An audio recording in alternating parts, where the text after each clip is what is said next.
¿Qué tal? ¿Cómo están? Bienvenidos. Iniciamos aquí, como saben, nuestro tiempo de entrevista. Ya saben que pueden seguirla a través de nuestro streaming www.elvenezolanotv.es. Y hoy vamos a hablar sobre el momento político tan complicado, tan convulso y tan confuso que se está viviendo en España con un analista político de la joven generación de periodistas españoles. Es columnista de los diarios de Promecal, también de Es Diario y de distintos medios de comunicación españoles. Un gran analista político, Benjamín López. ¿Qué tal? Bienvenido. Gracias, te agradezco especialmente lo de joven generación de periodistas. Sí, bueno, estamos en la joven generación, ya sabes. Se agradece. Y desde luego, gran analista político, ya has estado con nosotros alguna vez. Siempre me fijo mucho en los titulares de los artículos tuyos, porque ya el titular es muy expresivo. Por ejemplo, en uno de tus últimos artículos, y hablando del pacto que se formalizará o no entre PSOE y Podemos y otros grupos. Mañana mismo hay una reunión a tres bandas, a ver qué pasa ahí. Uno de los titulares dice las 5 falacias que sostienen la estrategia ambiciosa y sectaria de Pedro Sánchez. 5 falacias, estrategia ambiciosa, sectaria. Desde luego, no te está cayendo nada bien, ¿no?, lo que está haciendo Pedro Sánchez después de las elecciones, ¿no? Ya se intuye que no soy demasiado partidario de la estrategia, ¿no?, del Partido Socialista tras las elecciones. Efectivamente, partiendo de la base de que hay un señor, el líder del Partido Socialista Obrero Español, Pedro Sánchez, que se ha empeñado en ser presidente del país con los peores resultados de la historia de su partido. Y bueno, eso no sería significativo. Lo significativo es que esos peores resultados se traducen en 90 escaños de 350 de la Cámara. Así es imposible, por muchos pactos que consiga, así es imposible, ya digo, aunque fuera investido presidente mediante pactos más o menos torticeros, sería imposible sacar adelante un gobierno medianamente estable, medianamente fuerte, que es lo que necesita, yo creo, la situación política y sobre todo la situación económica de España, ¿no? Entonces, claro, yo creo que no se puede menos que ser crítico con este personaje, que, insisto, yo creo que cegado por su ambición personal, por las presiones internas. Es el factor humano el que está explicando el comportamiento, el factor humano, la necesidad de sobrevivir. A mí no me cabe duda, ¿no? Y la verdad es que en eso hay que darle su mérito a Pedro Sánchez, que se está demostrando como un superviviente nato, ¿no? Nadie daba un duro por su pellejo político y ahí lo tenemos. ¿A costa de qué? Claro, a costa del interés general, creo yo. Él, por su interés personal, por la supervivencia dentro del partido, pues está intentando ser presidente a cualquier costa. Él quiere ser presidente y el interés general está en un segundo plano, y por eso es mi actitud, diríamos, crítica, tan crítica hacia su estrategia, ¿no? No es por otra cosa. En el panorama de los analistas políticos, digamos que hay una división entre los que piensan que va a haber finalmente un pacto, aunque sea a última hora, entre el PSOE con Podemos, y ya veremos a ver con quién más, y los que consideran que estamos abocados seguro a repetir elecciones. Yo creo que tú eres de los que te colocas más bien en el primer grupo, ¿no? Yo me gustaría estar en el segundo, ¿sabes?, de los que creen que se van a repetir las elecciones, porque primero, en contra de lo que se dice, se insiste desde prácticamente todos los ámbitos, repetir las elecciones no es ningún drama, es una de las opciones legales y absolutamente legítimas que se pueden producir si no hay acuerdo, y por lo tanto, pues desde ese punto de vista yo no tengo ningún inconveniente. Es más, creo que dada la situación actual de la política española, lo que más convendría a todos sería repetir las elecciones, porque los votantes iríamos a las urnas con mucho más conocimiento de causa, sabiendo dónde está cada uno, con quién es capaz de pactar, con quién no, dónde están los vetos, dónde están las afinidades y, como digo, de qué es capaz cada uno. Hasta ahora los políticos reciben nuestro voto y luego lo interpretan como si fuera un cheque en blanco. Yo utilizo tu voto para luego pactar, me da igual, con Ciudadanos o con Podemos o con el que se me presente delante. Bueno, pues eso ya lo sabemos los ciudadanos. Si le damos ese cheque en blanco ya sabemos lo que va a hacer con él, ¿no? Creo que desde ese punto de vista las elecciones serían bastante más justas. Ahora bien, ¿se llegará a las elecciones? Pues mucho me temo, Javier, que no. ¿Por qué? Pues por una sencilla razón. Alguien lo decía el otro día, no recuerdo el nombre, no puedo citarle, pero decía textualmente que en los últimos 100 años de historia de España, en el último siglo, cada vez que la izquierda ha tenido la oportunidad de pactar para expulsar a la derecha o al centro derecha del poder, pues lo ha hecho. Esta sería la primera vez en la historia que no lo hiciera. Si a eso le sumas además la situación de debilidad ahora mismo de Podemos, yo creo que además favorecida o instigada esa situación de debilidad o impulsada por una estrategia política y mediática del Partido Socialista, pues claro, hay bastantes mimbres que nos llevan a la conclusión de pensar que probablemente al final Podemos, de una manera u otra, acabe dando su brazo a torcer en Cristiano. Podemos al final puede dar su brazo a torcer, como dices, Benjamín, porque además son unos grandes seguidores de lo que dicen las encuestas, las escrutan hasta el último milímetro y están viendo que las encuestas hoy por hoy les están dando a la baja y que puede ser bastante malo para ello acudir a las elecciones. Esto puede ser lo determinante a la hora de que finalmente pacten con el PSOE. Sin duda, la debilidad de las encuestas, pero bueno, las encuestas son fruto de una situación política que atraviesa el partido, Podemos, que no solo es la división interna, esa división interna yo creo que ha existido desde el mismo día en que nació el partido político, porque un partido muy joven, con una estructura, diríamos, muy improvisada, pues a medida que va pasando el tiempo hay unas luchas intestinas por el poder que no tanto por la estrategia política a seguir. Yo creo que ahí están mucho más de acuerdo. No creo que haya grandes corrientes dentro de Podemos proclives a pactar con el PSOE, como se ha insistido desde determinados medios de comunicación de España, que nos ha hecho ver la crisis interna de Podemos como una crisis ideológica, ¿no? Para mí es una crisis de poder. Pero el caso es que está ahí, ¿no? Sumado diríamos, a las periferias de Podemos, las mareas en Galicia, Ada Colau en Barcelona, etcétera, que piden, desde fuera de Madrid, diríamos, piden su autonomía, amenazan con desprenderse del partido, con separarse en unas nuevas elecciones, con otra marca electoral, y claro, eso debilitaría, obviamente, todo ese conjunto debilita mucho las opciones de Pablo Iglesias y de repetir sus 69 escaños que llegó a conseguir, ¿no?, en las pasadas elecciones. Y favorecen el caldo de cultivo para ese pacto efectivamente con el PSOE. Claro, luego aquí hay un tema, Benjamín, en el pacto con Podemos, es que necesita algo más para salir adelante, para permitir que sea Pedro Sánchez investido presidente, o bien la abstención de Ciudadanos, o el voto afirmativo de Ciudadanos, aunque parezca bastante complicado, o bien que algunos diputados del bloque independentista den su aquiescencia de alguna manera a ese pacto, ¿no? Y ahí tienen que conseguir algo a cambio, ¿no? Los independentistas no dan algo a cambio de nada. Bueno, vamos a ver, no dan nada, aquí nadie da gratis cosas en política, desde luego no se regala nada ni se dan cheques en blanco, pero sí es verdad que a los independentistas obviamente les interesa, lo han dicho además, ellos prefieren un gobierno presidido por el PSOE que un gobierno presidido por alguien del Partido Popular. ¿Por qué? Porque un gobierno presidido por el PSOE con 90 escaños más la suma de X partidos sería un gobierno muy débil, por lo tanto, mucho más manipulable, mucho más presionable y mucho más afín a los intereses al final que buscan los independentistas, ¿no? Creen, en otras palabras, traducido, más sencillo, los independentistas creen que con el PSOE podrían sacar mucha más tajada a sus intereses que con Rajoy en la presidencia de la Moncloa. Entonces no hace falta un pacto explícito.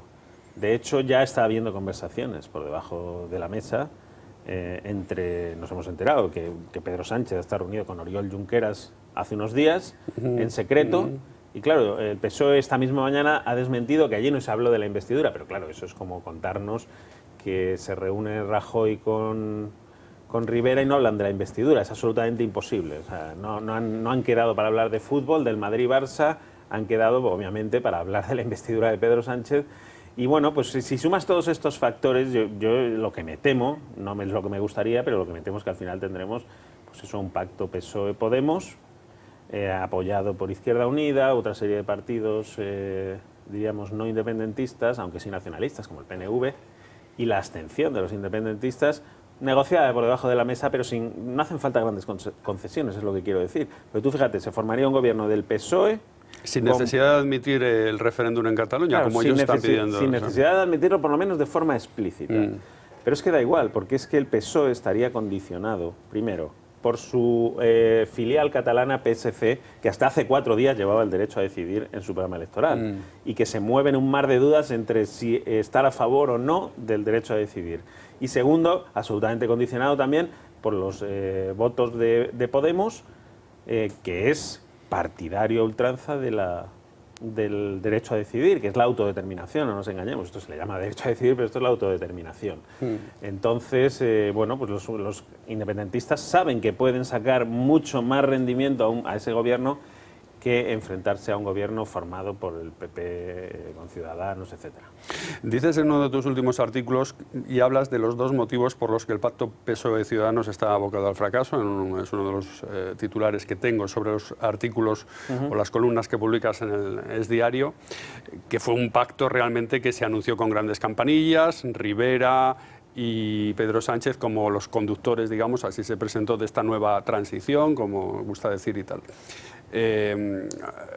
Ellos, en cambio, insisten, los de Ciudadanos, que ese pacto sigue vivo, que va a ser el futuro, pero los de Podemos no quieren saber nada de Ciudadanos.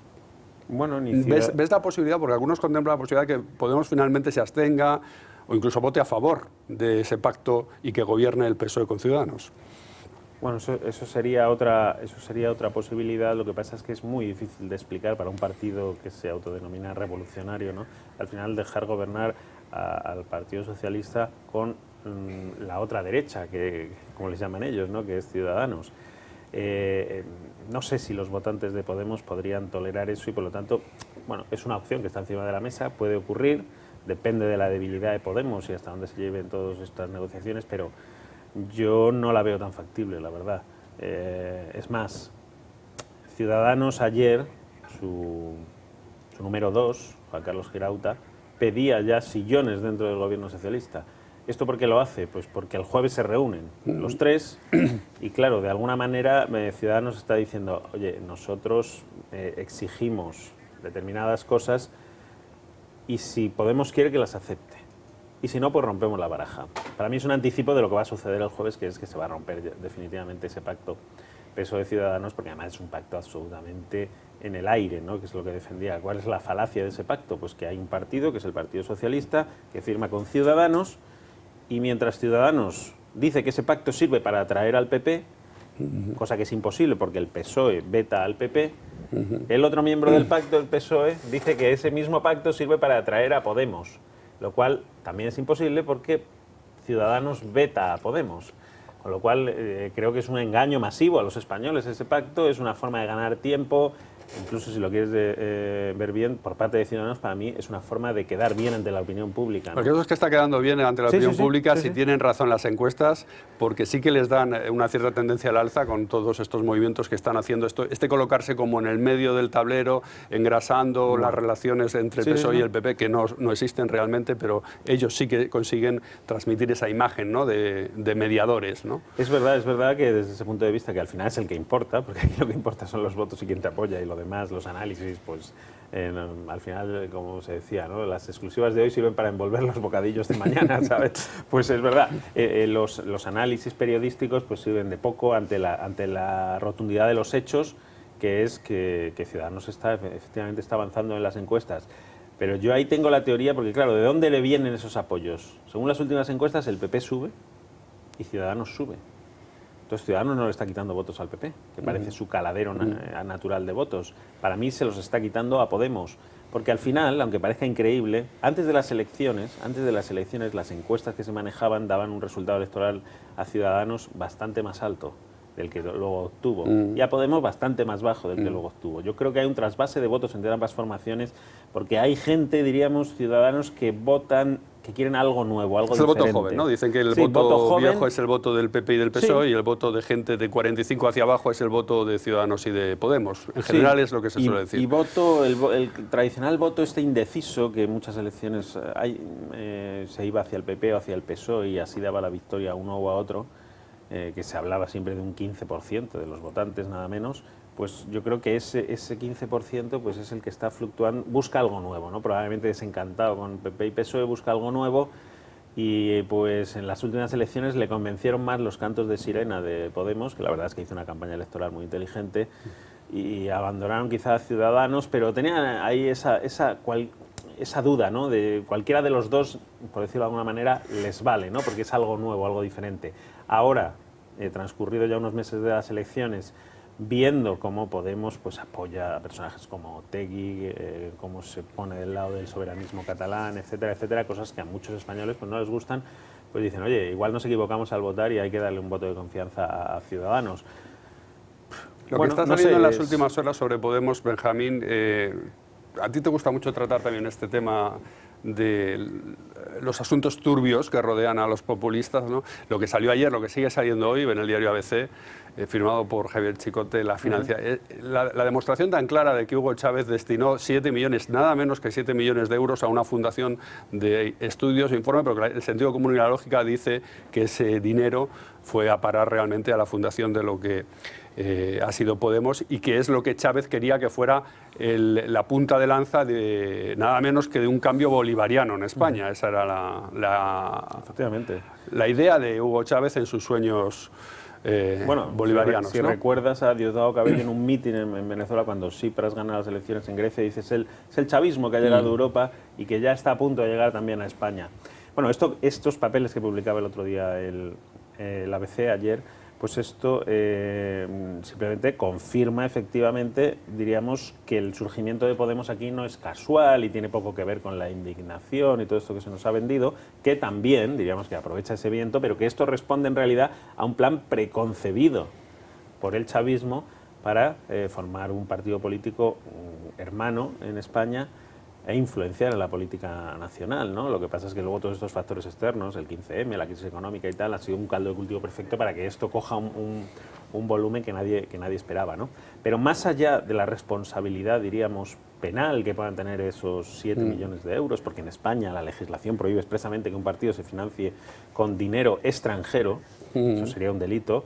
Pero más allá de que eso se pueda demostrar, porque a lo mejor es difícil llegar a demostrar si esa fundación, en la que están todos los líderes de Podemos, esa fundación transfirió dinero al partido como tal, más allá de eso existe una evidente responsabilidad política, moral, como quieras llamarle.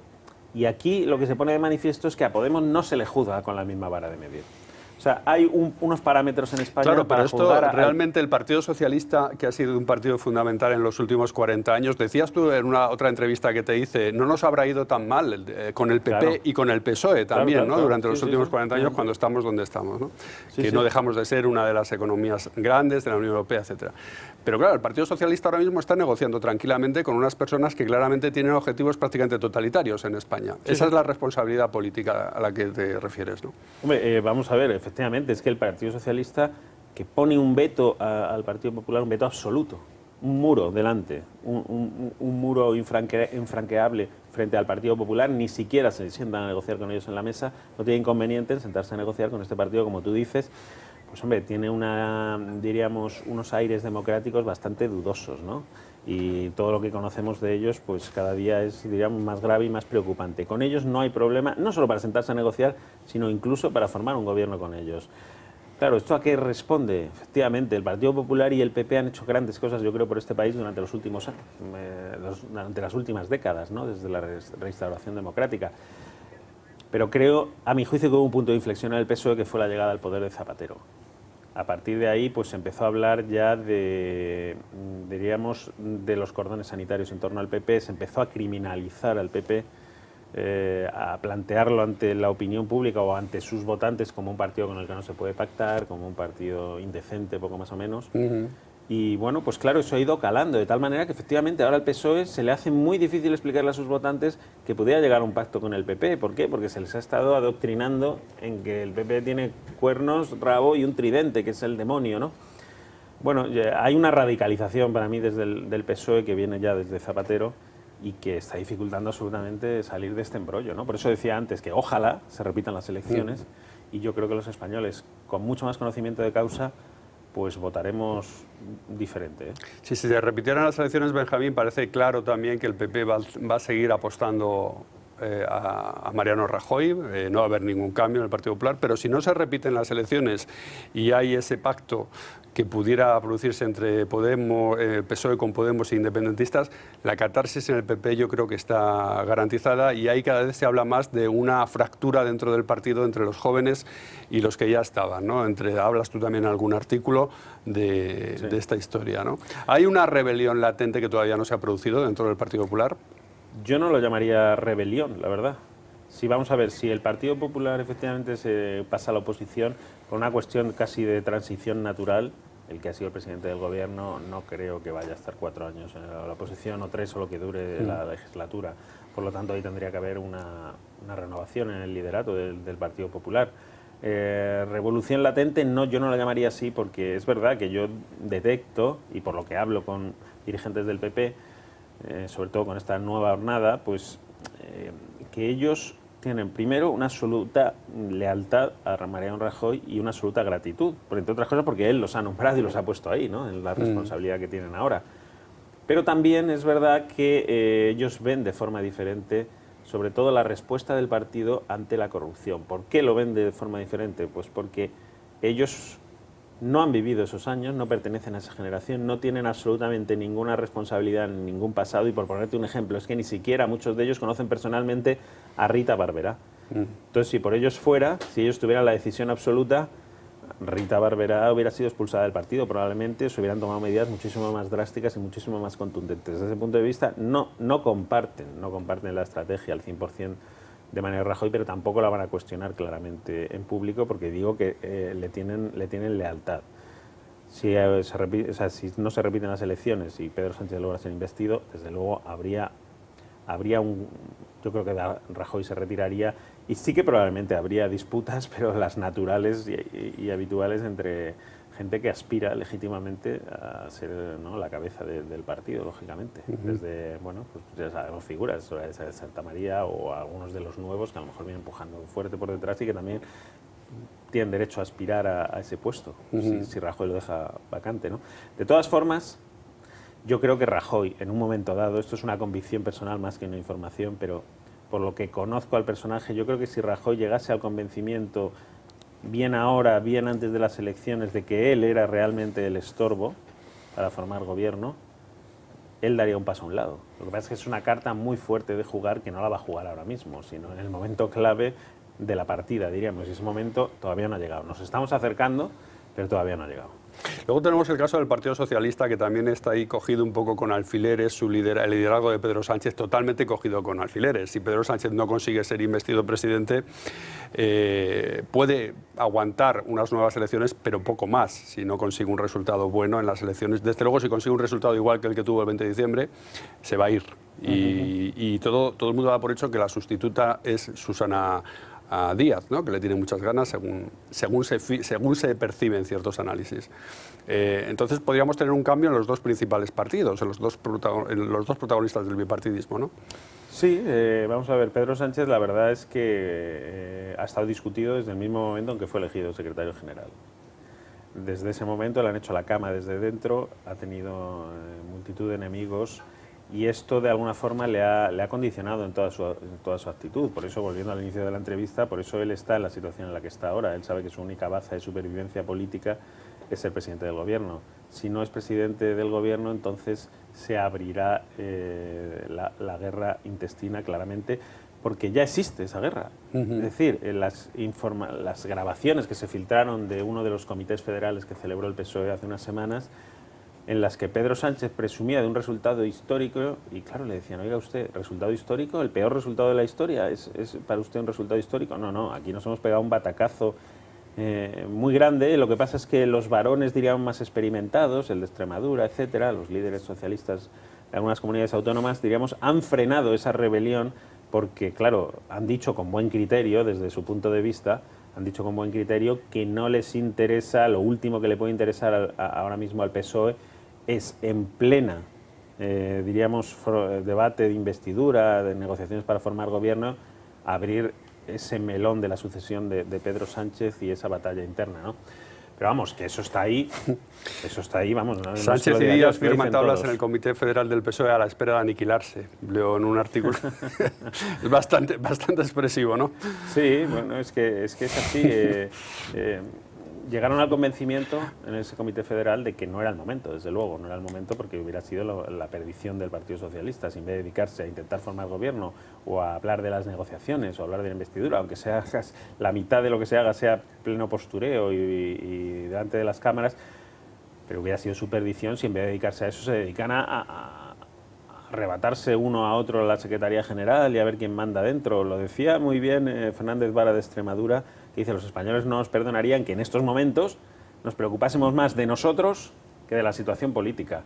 ¿Qué es lo que está ocurriendo, por otra parte? Es la paradoja. Se están preocupando más de Pedro Sánchez, se está preocupando más de él mismo y de su equipo que de la situación política española, pero bueno, en eso estamos ahora mismo. Pues Benjamín López, muchas gracias por estar con nosotros. Gran conocedor también del mundo del fútbol, también comentarista deportivo, que no sé cómo viste el partido. Bueno, lo de ayer del Atlético, me parece que he leído por ahí algún tuit que te pareció un atraco, ¿no?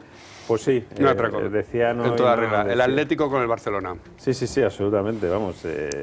Estamos acostumbrados. Es que si repasamos las estadísticas, yo aquí, para que los espectadores lo sepan, soy muy madridista, entonces aquí ya me pongo la bufanda de mi equipo, Real Madrid, y lo analizo desde ese punto de vista para que nadie se engañe, pero es que si vemos lo que está ocurriendo con el Barcelona últimamente, pues es que salen a expulsión de un contrario por partido, a penalti por partido. Bueno, no sé qué ocurre, siempre los demás equipos salen perjudicados arbitralmente y bueno, no sé, ayer el Atlético fue la última víctima, lo tenía totalmente desarbolado cuando llegó la tarjeta roja a Torres. Bueno, ¿qué le vamos a hacer? Cosas del ya hubiera sido demasiado después de lo del fin de semana con el Madrid, claro, ¿no? Haber perdido con el Atlético. De todas formas, como dicen los ingleses, el fútbol no es cuestión de vida o muerte, es algo mucho más importante. Y esta noche el Madrid con el equipo... Wolfsburgo. El Wolfsburgo, ¿no? Sí, el equipo, es fácil, es un equipo asequible para el Madrid. El equipo de Volkswagen, fundado por Volkswagen. Sí, es asequible, ¿no?, para el Real Madrid ese. Bueno, sobre todo es que está muy mal. Ahora mismo el Wolfsburgo atraviesa una crisis interna, creo que está octavo en la Bundesliga. Ha perdido 2 partidos, de los últimos 4 ha perdido 2 y ha empatado otros 2. Digamos que no está en su mejor momento, pero la Champions es verdad que es una motivación extra. No va a ser fácil, los equipos alemanes nunca son fáciles, ¿no? Pero bueno, el Madrid es muy superior y si está a su nivel, desde luego no debería tener problemas. Pues Benjamín López, muchas gracias por estar con nosotros, gracias por analizar la actualidad en el venezolano TV España y hasta a vosotros, gracias. Bueno, pues este ha sido el análisis, ya saben, tan interesante con Benjamín López, columnista, analista político, analista también deportivo y tertuliano habitual de las televisiones en España. Ya saben que pueden seguir todo nuestro tiempo de entrevistas en nuestro streaming, como toda nuestra programación, www.elvenezolanotv.es. No se vayan porque ahora llegan las noticias. Hasta ahora.